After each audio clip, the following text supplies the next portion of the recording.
Thank you for listening to Mormon Sex Info. This episode is an archived episode and is only now becoming publicly available. Mormon Sex Info relies on contributions. To contribute, please visit mormonsex.info. And now, please enjoy this episode.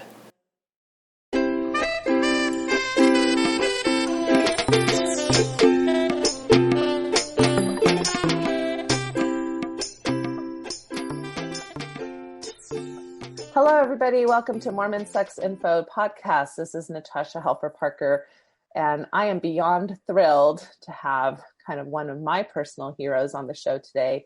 His name is Dr. Barry McCarthy. Been to several of his presentations, have followed his work for a long time, own a lot of his books, refer to a lot of his books to all of you clients of mine, and really happy to have him. Before I introduce him further, I'd just like to give a little update on how Mormon Sex Info is doing. So as many of you know, we're moving platforms. We're going from a strict subscription type of platform to more of a donation-friendly platform and going on iTunes. So a lot of the podcasts are starting to pop up for free content, especially the archived ones, so that you can enjoy more of the content. So please feel free to either access current stuff through a subscription or give a donation, and you'll have access to all of the podcasts eventually. So hoping that that's not a huge difficulty in shifting some of the ways that you support the podcast. As usual, I'm open to feedback, topics you want me to discuss, etc. So please comment on the threads or reach out to me on Facebook Messenger or however else you would get in touch with me. And anything else, Natasha Helfer-Parker, that you want to know about, you can find out on natashaparker.org. So upcoming presentations, things I might be doing, webinars, etc., you can find there. Yeah, so without further ado, let me just introduce Dr. Barry McCarthy, who is a clinical psychologist. He has a subspecialty in marriage and sex therapy. I believe this is current. If not, you can correct me, Barry, but practicing at Washington Psychological Center in Washington, D.C. He's been a professor of psychology, I think in several places. I'm going to let him introduce himself further. He is, along with his wife, author of several well-respected books, some of the most recent being Enhancing Couple Sexuality, Sexual Awareness, Rekindling Desire. He also, many years ago now, did some really good books with a colleague around erectile dysfunction and premature ejaculation. I have referred to those books for years. So welcome to the show. Glad to be here. Very much. Very pleased to be here. Yeah, thank you so much for coming on.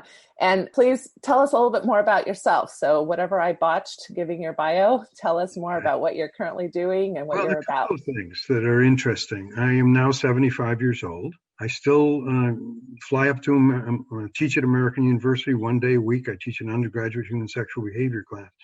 But after 42 years, I've stopped practicing. So I basically am here in North Carolina, and I write books and give professional workshops. And that's what I do, and plus grandparenting, which is a really important and crucial aspect of my life. Absolutely. That's awesome. Well, we are here to talk today specifically about guidelines for sex and sexuality in our golden years. So kind of after 60. And this is a topic I get a lot of questions about. I am headed there myself fairly soon, in about another decade. So I'm premenopausal and all those things. This is an area that is very interesting to me as well. And I think with the baby boomers and so many people kind of heading in that direction, and I think also with a lot of different attitudes around sexuality today, it's just a really interesting area to have good information on. So why don't you start off by just talking about just the basic myth that sexuality somehow isn't as important or decreases as we get older, when in reality we know that we're sexual creatures kind of from birth to death. So can you talk a little bit about some of that? Let's start off with the good news. I always like to start with the good news. I love good news. The good news is that there's very good, solid scientific evidence that you can be sexual until at least 85. Now, I believe you can be sexual into your 90s, but at least until 85.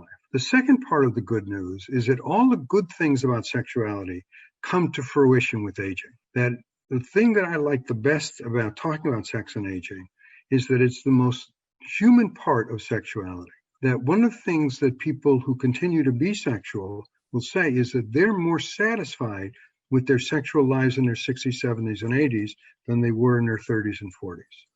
And the reason for that is they need each other more for sex to work in their lives. So the old system, the old double standard that males were the sexual experts, they got easy erections, they had easy orgasms, women were second class, is absolutely blown up. That they need each other as both intimate and erotic allies. And one of the most interesting things about sexuality and aging is that so many women will say, throughout our lives, I've always thought of sex as his domain, not my domain. I was always trying to catch up. And now in my 60s, 70s, and 80s, I feel really good that he needs me sexually in a way that he didn't 20 years ago. And that I find arousal and orgasm often easier for me than for him. And that one of the challenges for males is to learn to piggyback his arousal on her arousal. So yeah, go ahead. Sorry. The new mantra sexually is desire, pleasure, eroticism, and satisfaction. And desire is the core issue, looking forward to sharing sexuality. And the key issue with sharing sexuality is about giving and receiving pleasure-oriented touch. And that's what allows people to enjoy sex with aging, rather than seeing sex as an individual pass-fail test of whether you have erections and orgasms. Well, and what's kind of beautiful about what you're saying is that really those things are what would make sex better all along throughout life. And I think what you're saying is that the aging process in a lot of ways forces us to slow down and to, if we're going to enjoy it, we're going to have to be pleasure center instead of performance oriented or worried about things like body image or a lot of the myths that we deal with around our sexuality anyway. Is that kind of what you're getting at? One of the major myths is that the key to sexual desire is visual stimuli and eroticism. And that's not true. That if you look at couples who really enjoy being sexual after 60, the key issue is touch, not visual stimuli. And the key issue is that they really turn toward each other, whether the sex is wonderful or it's dissatisfying. They don't blame, they don't apologize. They say, we're going to enjoy this as a team. That ultimately sex is a team sport. And I think it's even more true after age 60. Yeah, for sure. And for those of you who are watching, please feel free to ask questions or make comments along the way. So we'd love to hear from you, just in case you're watching. One of the things that goes along with this, I think, again, from a stereotypical mindset, is the idea that men always want sex. A lot of times during the reproductive years, especially, sometimes it's maybe a more typical presentation that maybe the female is rejecting sexuality or is exhausted during childbirth, et cetera. And so the idea is kind of that women are the ones that shut down sexuality. And this was one of the things that popped out at me in one of your presentations I attended, is that you were like, nope, actually, a lot of times it's the men. It's the men that eventually shut down kind of the sexual lifestyle of a couple. Can you talk a little bit about why that's the case? Well, let's say it positively first again. The great advantage of sex as an aging is that you need each other both intimately and erotically. So many women look at the man as their intimate ally, but not their sexual ally. That sex is his domain and that all touching has to go to intercourse. Couples get stuck in this intercourse or nothing power struggle. What happens with aging is that they say, look, sex is certainly involves intercourse, but it's much more than intercourse. It involves sensual, playful, and erotic scenarios in addition to intercourse. And that if it doesn't flow to intercourse, and if you look at the average couple in their 60s, 85% of their sexual encounters will flow to intercourse. But when it doesn't flow, rather than panicking or apologizing, which is incredibly anti-erotic, they turn toward each other and say, let's make this a sensual night, or let's make it an erotic non-intercourse night, or let's just take a rain check and try again in a couple of days. But it's this idea of, I'm not performing for you, I'm sharing with you. And in fact, when couples stop being sexual after 60, then this is the bad news, frankly. The bad news is 1 out of 3 couples stop being sexual between 60 and 65. And between 70 and 75 becomes 2 out of 3. And in 90% or more, it's the man's decision. It's his decision because he's lost his confidence with erections and intercourse. And part of that is the fault of the drug companies. They overpromise to the man that I will get you erect. You take a Viagra Cialis pill and you'll have erections like you did in your 20s. That's a lie. It's a blunt lie. Pro-erection medications can be valuable, but you've got to have realistic expectations, and you've got to integrate it into your couple sexual style. And Viagra has probably caused more non-sexual marriages since 1998 than anything else in history. Not because it's not a drug, but because nobody says to the man or to the couple what to expect and how to integrate it. What do you want to talk a little bit about if somebody is going to try a medicine like that? What would we want to say to a couple so that they could have realistic expectations and enjoy that tool per se in ways that would really benefit them? Well, one of the things that I would really encourage them to do, whether they're going to use testosterone enhancement, whether they're going to use penile injection, whether they're going to use Viagra or Cialis, and that is that they need to talk outside the bedroom beforehand about this concept of the good enough sex model. This was the model that was developed by my colleague Michael Metz before he died in 2012. Yeah, I love your good enough sex model. Let's talk about that for a minute. It says that sex is basically a couple experience, and that the ideal couple experience is mutual and synchronous. In other words, both people feel desire, pleasure, eroticism, and satisfaction. But it also says that asynchronous sex, where the sex is better for one partner than the other, is normal and healthy. And it also says that if it doesn't flow from comfort to pleasure to arousal to erotic flow to intercourse, don't panic, don't apologize. Turn towards your partner and say, let's have a good time here. Let's have a sensual experience, or let's have an erotic, non-intercourse experience, whether it's mutual or asynchronous. And that's what allows people to feel good. The notion that all sex is going to flow is absolutely crazy making. It's all about performance, and it's all about stopping being sexual. And that it's always going to end in orgasm, or that it's always going to end in penetrative sex, which are the two big kind of ways we talk about sex, right? We talk about sex as intercourse and orgasm as a pass-fail individual performance. That's what means you're going to stop being sexual in your 50s and 60s if you approach it that way. If you approach it as a couple experience of sharing pleasure, which includes I'm a great fan of intercourse and orgasm. I want to make that 100% clear. Right. Whether you're 60, 70, or 80. But that's not the essence. The essence is sharing pleasure with each other. I have a great story. It's a true story. And that is a couple who began as a sexual couple, I think when the woman was 15, the man was 18. They'd been a sexual couple for over 55 years.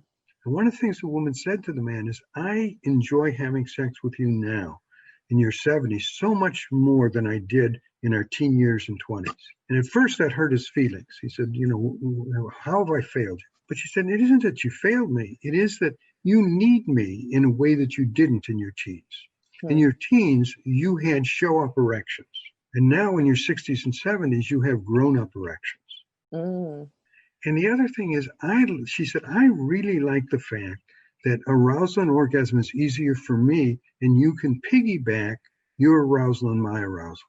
It makes me feel more needed. It makes me feel that we're more of a genuine couple. I thought that was very moving. I really thought it was very moving. That is. That's a beautiful, and a lot of what you're saying is really beautiful. And if we could really talk more about what to expect, I'm a big believer that some of the worst things that can happen are kind of like self-fulfilling prophecies, right? And when our culture has the self-fulfilling prophecy that sex is going to get worse, or you shouldn't care about it, or that, it's no biggie if you stop having sex, those are kind of a lot of the messages that are out there around age and sexuality. And that's really disappointing and sad and unnecessary. What I say to my men is just the opposite. And that is, do you want to be a traditional man and stop being sexual in your 50s or 60s? Or do you want to be a wise man? And wise men can be sexual in their 60s, 70s, and 80s. The big thing that wise men do is they replace this individual performance-oriented intercourse with the good enough sex model. And good enough sex never sells with male peers. It never sells with male doctors or male ministers. What it sells with is with couples. Because the woman says, I can understand and I can embrace good enough sex. That's my life experience. The number of women who orgasm the way men do is less than 10%. She's used to the notion that orgasmic response is variable and flexible. So the average woman who feels really good about her sexuality, in couple sex, she's orgasmic 70% of the time, not 100%. So she's used to this idea of variable flexible sex. And that's what allows people to really turn toward each other and join with each other and really have a good sexual relationship. The other thing that is crucial, really crucial, is among happily married sexually functional couples. In 5 to 15% of their encounters, it's dissatisfying or dysfunctional. It's normal to have lousy sex. So the question becomes, when you have a lousy sexual experience, rather than panicking or apologizing, you say to your partner, that was lousy sex. That's okay. I still love you. I still care about you. Let's try again in a couple of days when we're more awake, alert, and open and receptive. I love that. I love that. And that's that realistic expectations again. And when you have that as your prophecy, then you can meet it and then you can feel successful. And so, yeah, I think I heard you say, I forget the typical numbers, but it was like 60% is like good enough sex, and then like maybe 15% is amazing sex. And then like the rest of it is kind of lousy sex. So I forget your exact numbers, but yes, I would love to hear. Yes. So the best sex, I want to be clear about this. The best sex is mutual and synchronous, where both people feel desire, pleasure, eroticism, and satisfaction, including intercourse and orgasm. That is the best sex. But even if you look at these happily married sexually functional folks, mutual synchronous sex happens less than half the time.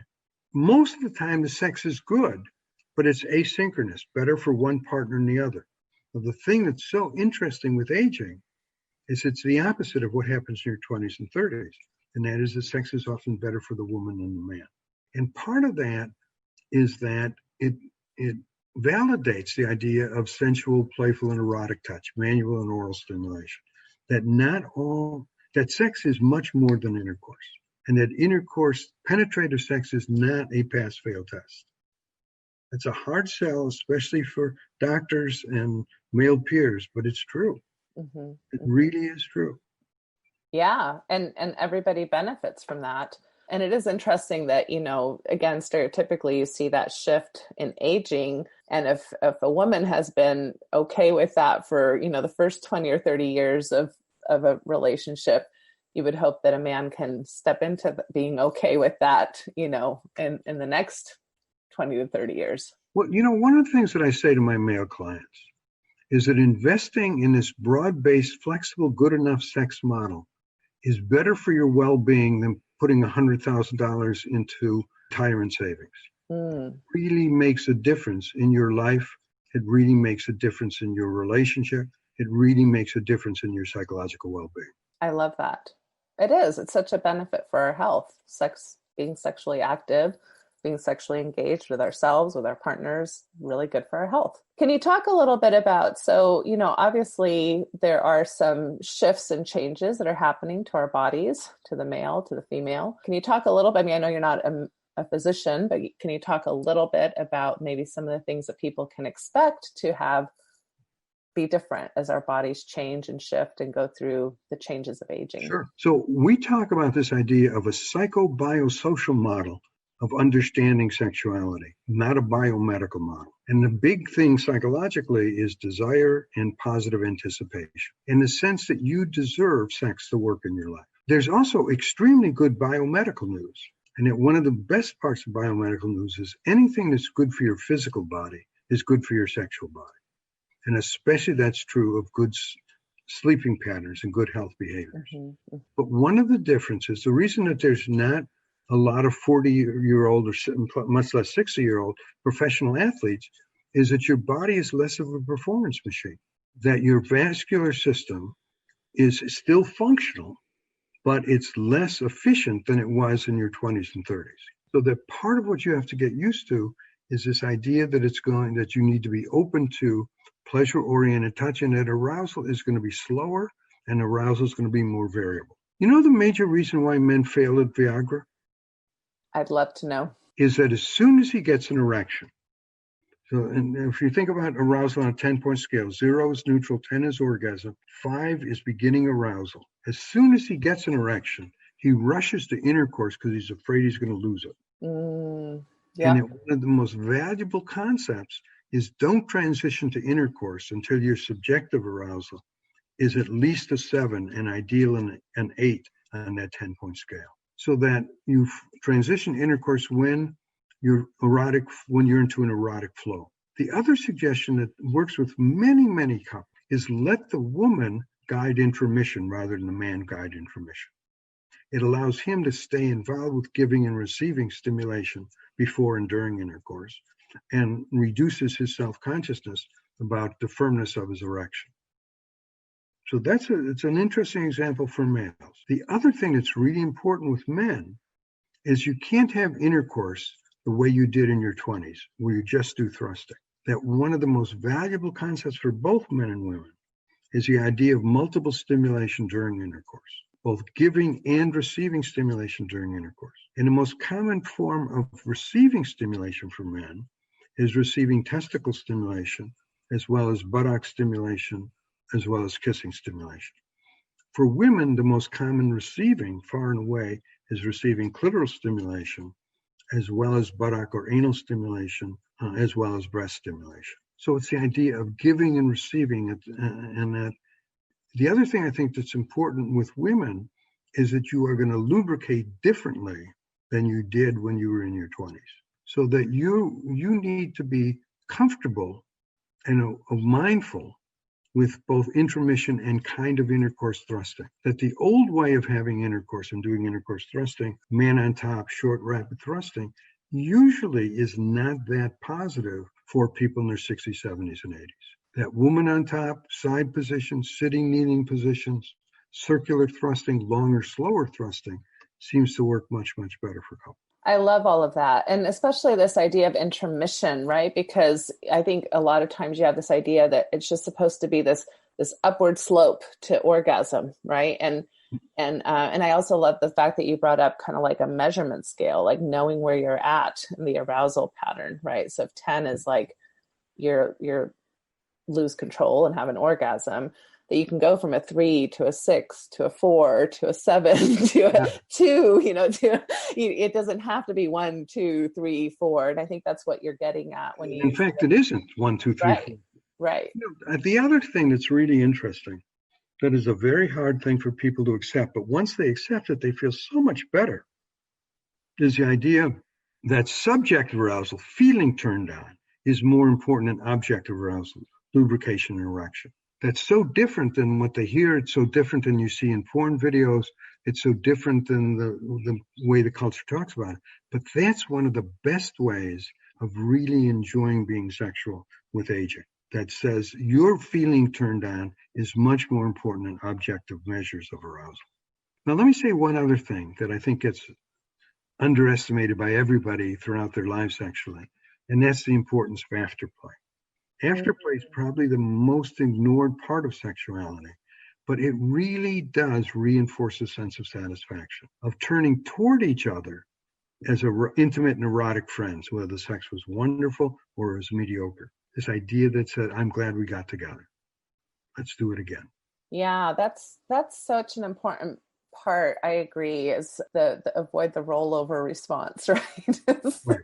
Is that's still an area of connection. And depending on how the afterglow is different physiologically as well for certain people. Some people can stay in a state of arousal for a while. Some people maybe lose that a little quicker. But using that time to connect, to still have skin contact, to eye gaze, to say loving things, to stroke each other. I mean, that's just really, really an important part of sex.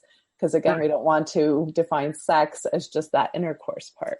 It reinforces this notion that the most important thing is desire, and the second most important thing is satisfaction. That you feel that worthwhile, even if it wasn't great function, if it feels like it's still satisfying experience. And that turning towards your partner, I think, is really important.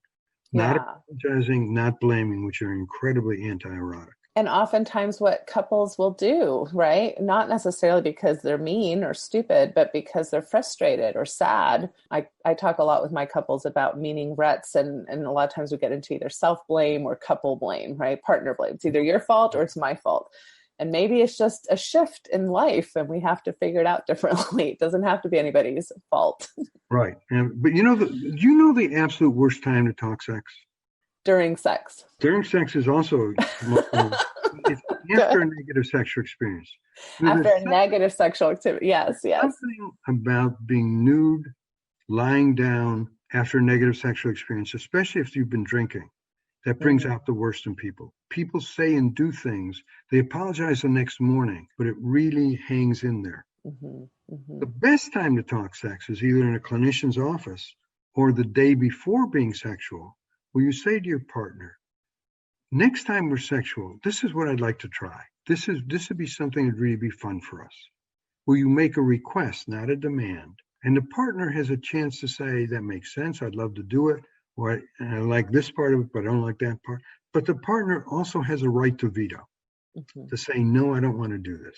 That one of the things that I feel most strongly about healthy sexuality is that unless you have the right to say no to sex, you don't have the freedom to say yes to sex. Oh, yes. That's a wonderful way to say that. Consent is so important, and ongoing consent and all of those things. Laura Cray, who's joining us, she says, this is so interesting, especially about sexually enhancing drugs. Of course, no one hears that they don't always work. So she really appreciated your thoughts about that. And then just going back a little bit with the physiological changes, I mean, I'm getting this off of your outline. There's obviously some difficulties in obtaining erection. You talked about, being as efficacious, in our bodies. And for women, estrogen replacement. Do you want to talk at all about that? Are you comfortable talking about estrogen replacement or testosterone? You know who's the best physician to consult?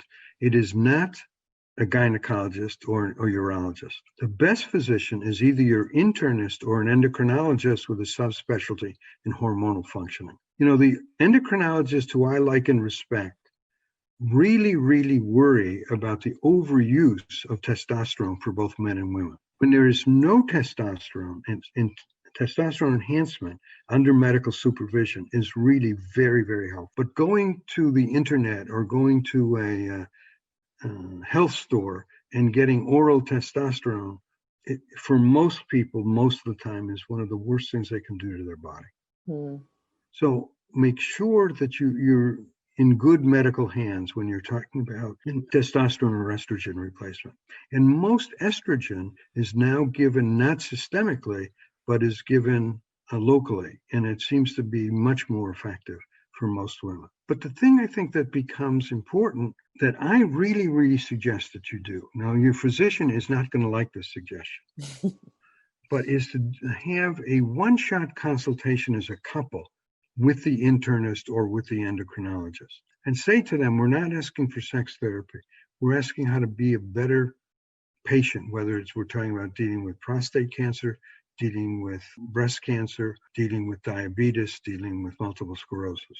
The good news is there's no illness and no disability that destroys sexual desire. The thing with illness and disability is that it's going to alter sexual functioning, but it's not going to control it or destroy it. That's an important concept. I love that. Can you repeat it? Just because I think repetition is a wonderful way to learn. Well, actually, let me give you an example. Yes. Emily and I were in a year study about 3 years ago for women with breast cancer. Luckily, Emily had the best kind of breast cancer, level 1, that was dealt with radiation and successfully dealt with in surgery. But I got to go to her medical appointments. And at the end, what the oncologist told us, she said, having the two of you in the room together has made me a better oncologist. We can talk in specific ways about the difference between the infected and non-infected breast. We can talk in specific ways about the side effects of radiation and fatigue. We can talk about a new body image that you now have about your body and your breast. And we emphasize this notion about touching being much more important than visual stimuli. I really do think those are helpful. And it also brings out the best in the physician. Physicians are not used to talking about sex. They're not well trained sexually, but they want to be helpful. If you come in as a couple, it's much more likely you'll get some good advice and good answers. I love that reminder. It's so important because you're absolutely right. Every aspect of our health and our bodies in some way or another affects our sexuality and our sense of self, our body image, all those things. And so as we're getting medicine or treatments or thinking about different protocols, it can be a really good thing to advocate for your sexuality all along the way. And it's hard to do that sometimes when, one, physicians aren't typically, like you said, used to talking about it. And two, a lot of patients aren't typically used to talking about it. So then there's this big chasm in the room. And so I think this is part of us as a public learning how to advocate for ourselves in this way. And it's also, as a public, understanding what is normal. You know, one of the most, again, I'm very enthusiastic about sex and aging, not just because I'm 75. I was enthusiastic about sex and aging when I started teaching as a 27-year-old. Yeah. But, you know, the typical battle between women and men is the battle about intimacy versus eroticism. And it's the idea that eroticism is the man's domain, intimacy is the woman's domain. One of the best challenges of sex and aging is that you understand that you need to be both intimate and erotic friends. So the challenge for the woman is to find her erotic voice that really does fit for her. And most of the advice on the internet and all of the advice in porn videos is actually destructive for most real life couples. That it says eroticism is about no boundaries and it's taking big risks and it's all crazy making. That is not true at all. Eroticism is integral to women, to men, and to couples. And in the same way, older men need to learn to value intimacy and non-demand pleasure. That in fact makes him a more fully functioning adult man. And it makes it so much easier for them to speak the same language to each other. They don't split by traditional gender roles. Is that too theoretical, or does that make? No, that totally makes sense. And I really, I always struggle a little bit with all the differences between men and women and whether or not they're really there, their environmentals, but it doesn't really matter. A lot of these themes are there and how we conceptualize ourselves, and at least in a lot of heterosexual relationships with being a woman or being a man and what that means. And especially even in religious cultures like my own, I think that's even amped up even more, as far as what a woman is supposed to be, what a man is supposed to be, and how they're supposed to show up sexually. So that resonates with me as far as what couples come in with complaining about. We have two thoughts on that. Yes. The one is that the science is pretty clear that when it comes to adult men and women, not adolescent young adult, but adult men and women, there are so many more similarities and differences, psychologically, relationally, and sexually. I think the other is that there are different challenges. And I like the idea of vulnerabilities and challenges. The typical vulnerability for men is this idea that I'm supposed to always be strong and have no questions and be sure of myself sexually. That's a terrible way to lead your life. One of my favorite statistics is that 85% of men believe that their penis is smaller than average. Yeah. Either statistically or logically, but it's true that the message to men is you're not good enough sexually. And often the message to women is you shouldn't value sexuality, especially eroticism. So think about it as different vulnerabilities with different challenges. Now, let me say something, although I don't know very much about Latter-day Saints. I know something, and basically the science says that moderately religious people do the best sexually, and conservatively religious people do the second best sexually. Sex is much more of a challenge for less religious people. I think that's very interesting. And I think the thing that is healthy about Mormonism or LDS is that it is such a pro-marriage, pro-family religion. And that is a great basis to start from. But then I think you've got to challenge some of the self-defeating rigid stereotypes about men and women. Yes, I would agree with all of that. I think, do you have any thoughts as to why the religiously oriented maybe do better sexually than those who don't have as many religious values? Like what are some potential blind spots that we might be thinking about as researchers in that field, in that area? What's that about? What do we know? Thought.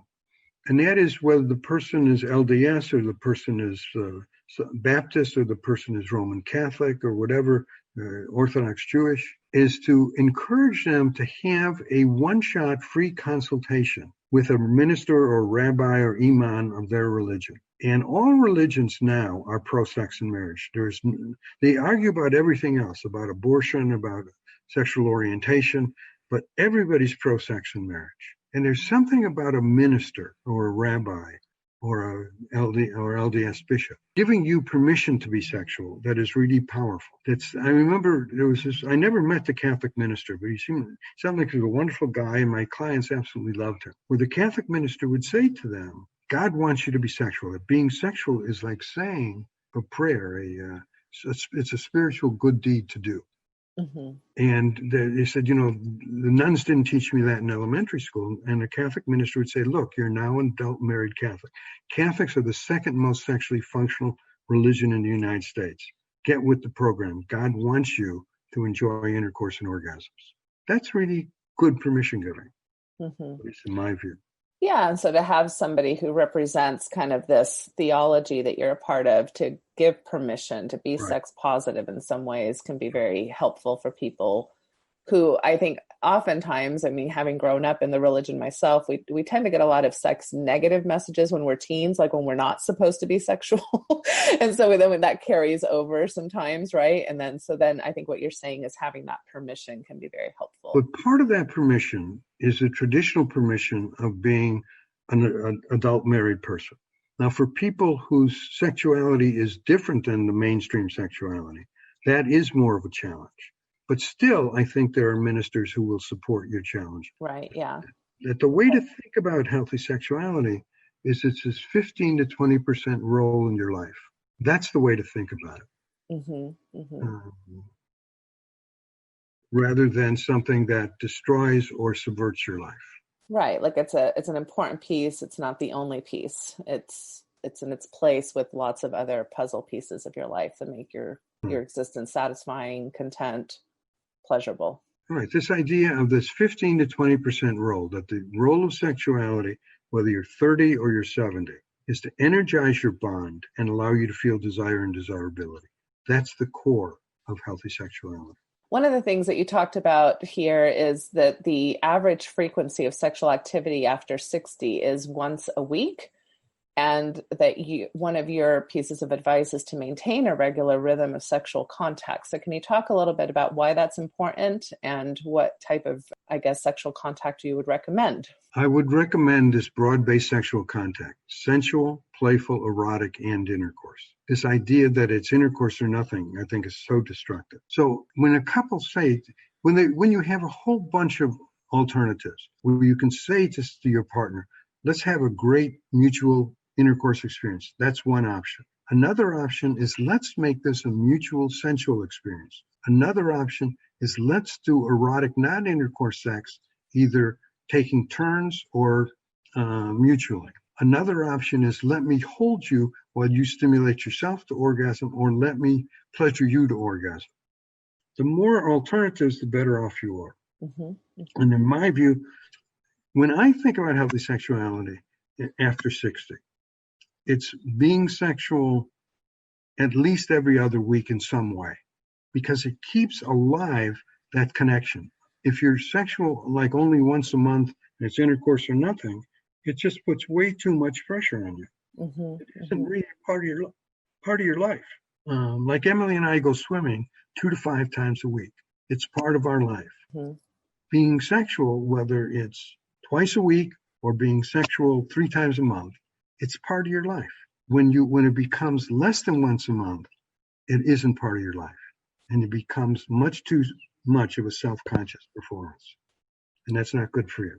Right. I love that. And I think this also gets to the point where you have to, I think sometimes people have this idea that sex is just supposed to happen, or that horniness is supposed to be organic, and you just wait around for this to kind of come along, this feeling, right?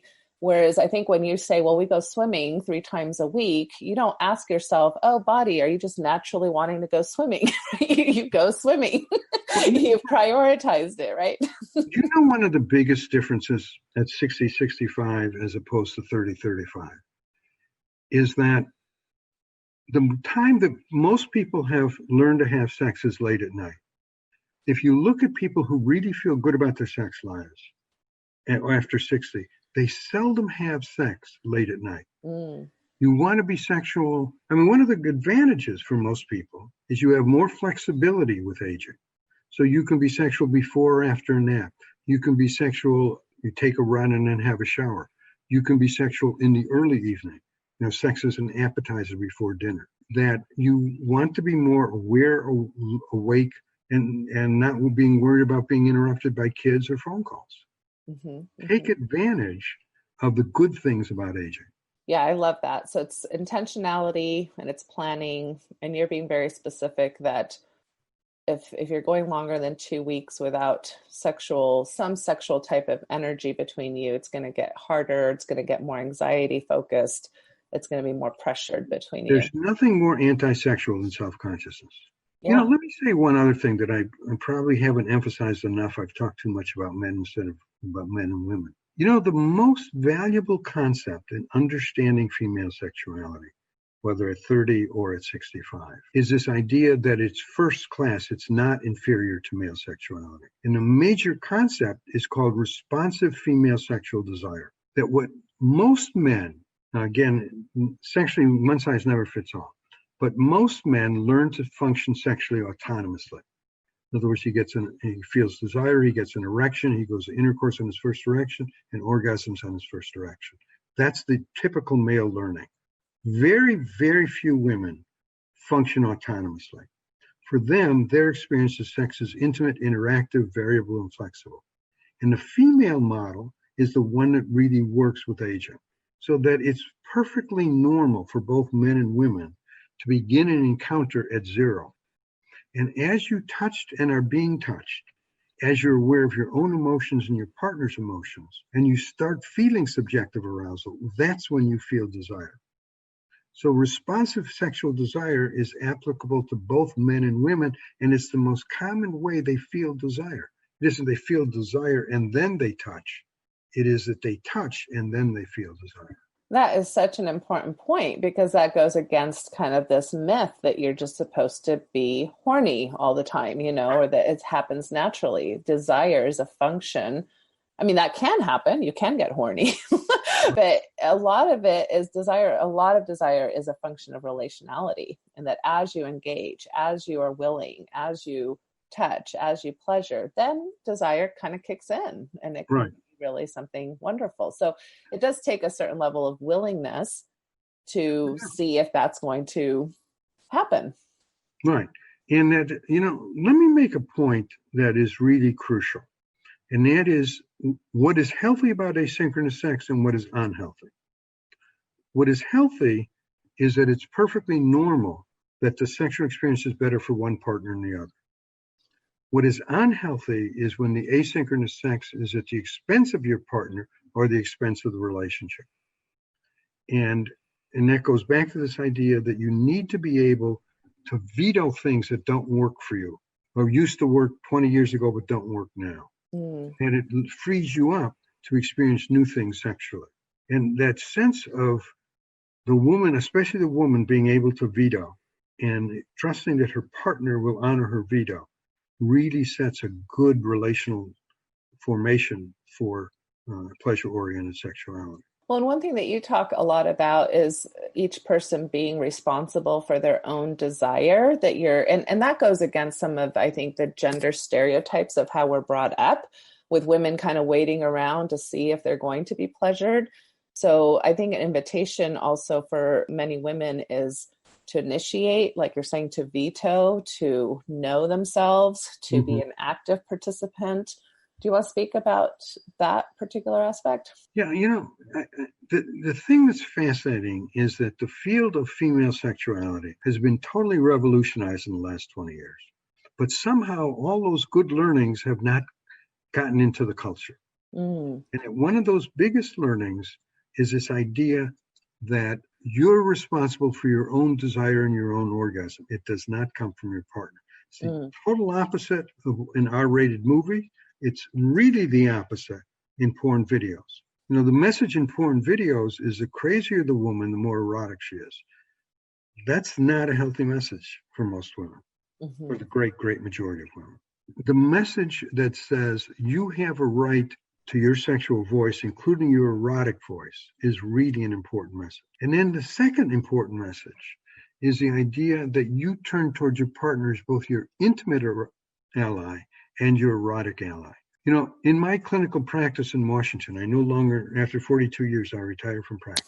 But in my clinical practice, I must have heard over 2,000 times, I love my spouse, but I'm no longer in love with him.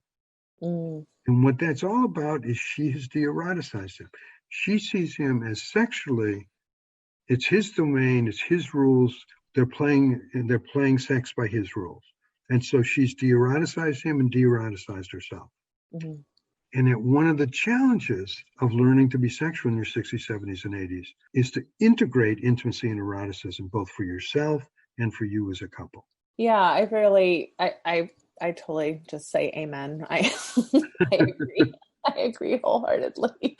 And I think that although, you know, you've spoken several times about how pornography offers really kind of very unrealistic expectations, I know that there are external stimuli that can be part of pleasure and fun, as long as you're using it correctly. Like, it's entertainment.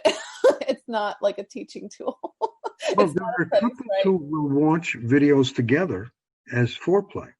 Right. There are couples who will experiment. It's called role enactment arousal. Will experiment with things like being sexual in front of a mirror so you have visual feedback, or who will buy a sexual toy and play with a sexual toy. But most of the time, eroticism is about partner interaction arousal.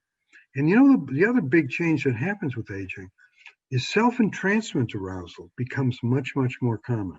Self-entrancement arousal means that you take turns giving and receiving, but the receiving partner is not passive. And that's the whole problem with traditional foreplay. In traditional foreplay, the woman is passive. It's the man's job to arouse her. In pleasuring and interactive sexuality,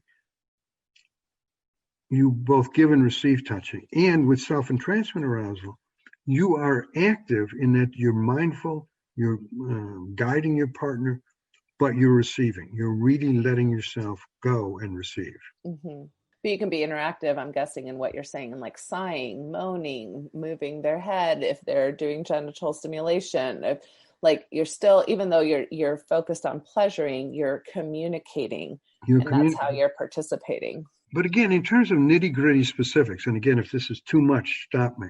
It's not too much with me. Only 50% of adult women feel comfortable receiving oral stimulation. There are more adult men willing to give oral stimulation than women to receive it. And the reason for that is that for most men and most women, but especially women, unless your subjective arousal is at least a 5, doing oral sex is going to be anti-erotic.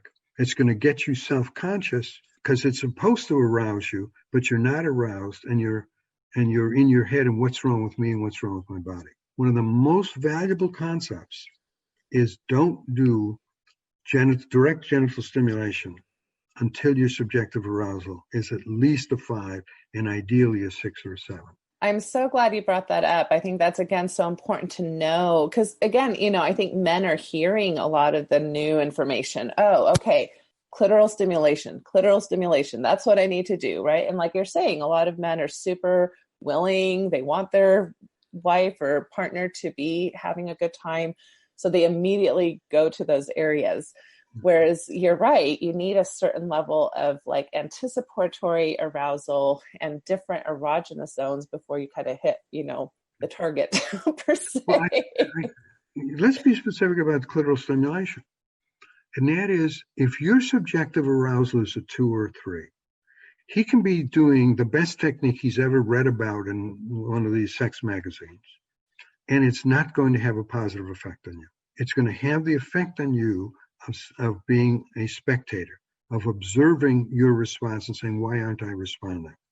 As opposed to feeling that he's your intimate erotic friend, and that when you're feeling turned on, that's when you take his hand and guide him to do clitoral stimulation. Or you take his head and say, this is I want you to come down on me. That's the way to think about this. Right. Not that the technique itself is the key issue. It is the notion of sharing it when you're into a pleasurable erotic flow. Yes. And one way too, just to second your opinion, is just, I talk a lot about nipple stimulation this way, like if somebody came and grabbed my nipple right now, it would hurt and I would probably punch you out. Right. Right. But if I'm like That's at a level, veto, right? That's right. a good Yeah. veto I would be like, woof, like there's no way you're touching my nipple right now. But if I'm at a level 3 or 4, all of a sudden that is really, that's my first erogenous zone I want you to go to before I want you to even go to my genitals. Right. So that's me. I mean, that can be, people can be different on that, but right. the boundary between pain and pleasure is really predicated on arousal. What feels good when you're aroused is very different than the same touch when you're not aroused. And so you're exactly talking right about that very well. That's exactly right. Super important. I think the other thing, if we can go back to males a bit, the notion is that 100% of males enjoy being filleted to orgasm. That's what's the belief in the media. Mm-hmm. There's no scientific support for that at all. There is not good science. Sex doesn't have as good a science as it should. But probably as many as 1 out of 4, 1 out of 5 males do not feel comfortable receiving oral stimulation. They would never say that to their male friends. They would never say that to their female partner. But it's true. Mm-hmm. Mm-hmm. And so this idea of vetoing isn't just by a gender, by the woman. The man has to have a right to veto too, and that she can accept his veto, and that they can work. The basic concept is this 1-2 combination of personal responsibility and being an intimate sexual team. Because ultimately, sex is a team sport. You win or lose as a team. I love that. Yes. And I think that's especially true with aging. Yes, right. And to not get stuck in these meaning ruts like, oh my gosh, you don't like oral sex. There must be something wrong with me. I must not do it well enough, or you must not like me. Or no, it's just like we all come with our own tastes and preferences, right? And we all kind of come with things that are kind of, I don't know if you want to say wired, but we come in a certain package, and certain things work for some of us and some of us don't. Let me put one other controversial topic before we have to start wrapping up. And that has to do with erotic fantasies. I know that's very, very controversial. But let's talk about it healthily first. And that is that erotic fantasy serves as a bridge to desire and a bridge to erotic flow and orgasm. That probably the major kind of multiple stimulation in partner sex is use of erotic fantasies. And that erotic fantasies by their nature are not socially desirable or acceptable. Nobody fantasizes about having sex with their partner in their bedroom in the missionary position. Nobody does. That's a good way to put that. Fantasize about things that are not socially acceptable. Or that are risky, or that you wouldn't normally do. Mm-hmm. Right. And understand that fantasy is a totally different dimension than reality. And that one of the best ways of destroying erotic fantasies is by sharing them and acting them out for most people. They wind up being a dud. Fantasy is a totally different phenomenon than reality, and that it's perfectly normal to use erotic fantasies on your own and with your partner, and don't share them in any detail. For most people, it's a real turnoff. Now remember, sexually, one size never fits all. There's always going to be exceptions, but in general, there's so much. When I ask my college students, how do you keep eroticism alive in an ongoing relationship? They always have their hands up. They say, by sharing fantasies and watching porn. Again, there's no science at all behind that. And I think, in fact, for most people, it's a turn off, not a turn off. Yeah, yeah. No, that's a really good point. And I talk, because this is a controversial issue. And why is it controversial? Well, I believe that we have a real ownership issue in the way we talk about marriage, and especially in religious cultures. It's kind of like this, well, we belong to each other now. We're one. We should share everything. We should have everything be together. And if you have anything in your mind that you're not sharing with me, it can almost be felt like a betrayal, or like it's not, it's something that's going to drive us apart. And it gets really scary to think about my partner having an erotic lifestyle or privacy of their own. And I think that's a real area where we can all kind of get a little bit more emotionally mature on. Is that fair to say? Well, no, I have a specific notion, and that's what I say to clients, is you are not clones of each other. that this idea that you are a satisfied, well-bonded, when I think about healthy relationships, satisfying is the most important. Secure is the second most important. And sexual is the third most important. And the role of sex is that 15 to 20% role. But you don't give up yourself to be sexual. You maintain your sense of sexual autonomy, your own sexual voice. And your sexual voice will always be different than your partner's sexual voice. That's the norm. This idea that you become clones of each other and you should never think of anything other than your partner, I think is absolutely destructive, and it's actually anti-intimate. Intimacy. And it's sad because when you lose that autonomy, then, like you're saying, desire takes a tank job, and then you're both struggling and feeling really disconnected. So you kind of almost have to go against the grain to get what you really want, which is what I think committed, loving, religious couples in my community want, is intimacy, is sexual connection.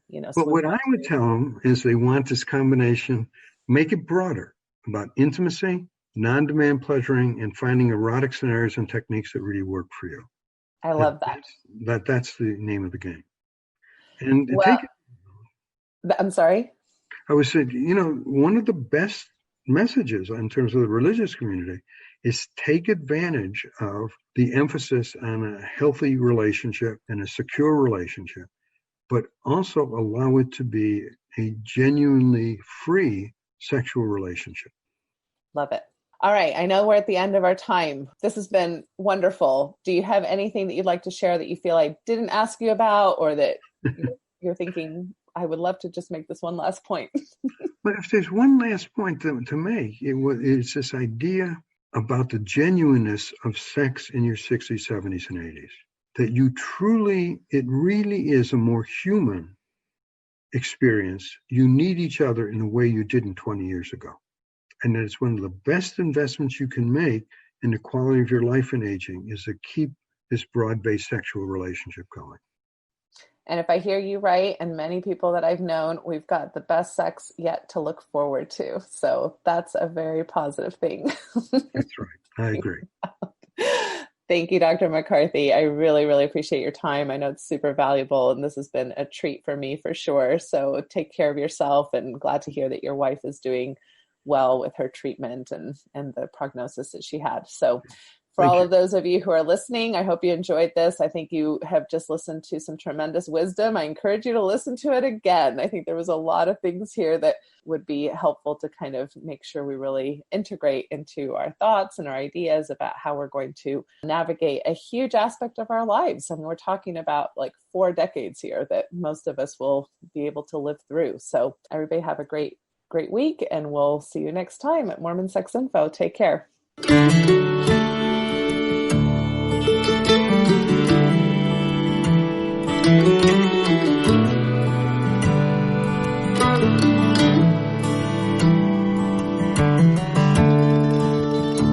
We took the long road home,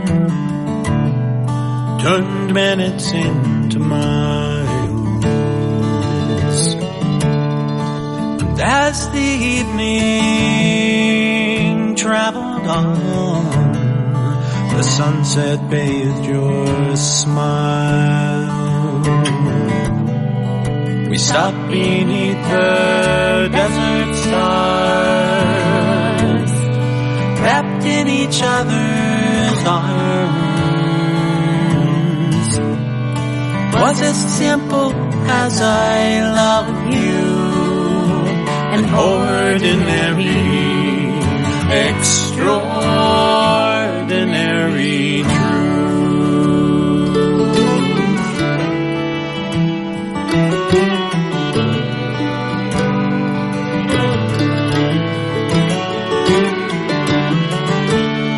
It's been a long road here, a trail with tears, pain and sorrow too.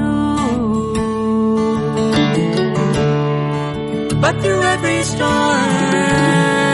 we traveled on, like lovers do.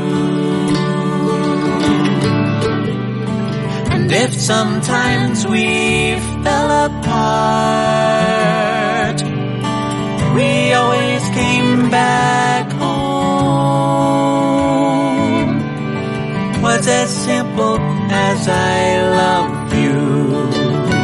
An ordinary, extraordinary truth.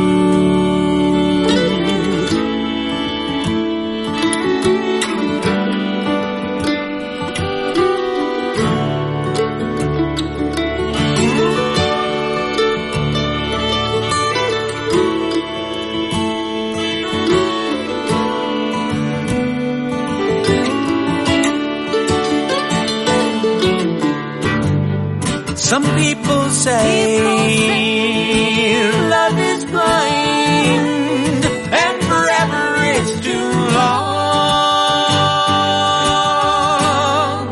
But I see your eyes in every sunrise. Can't imagine life alone.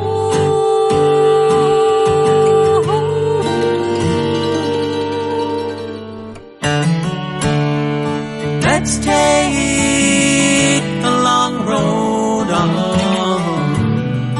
together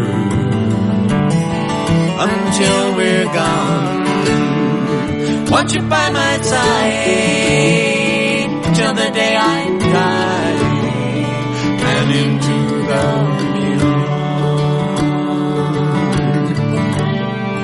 It's as simple as our love is.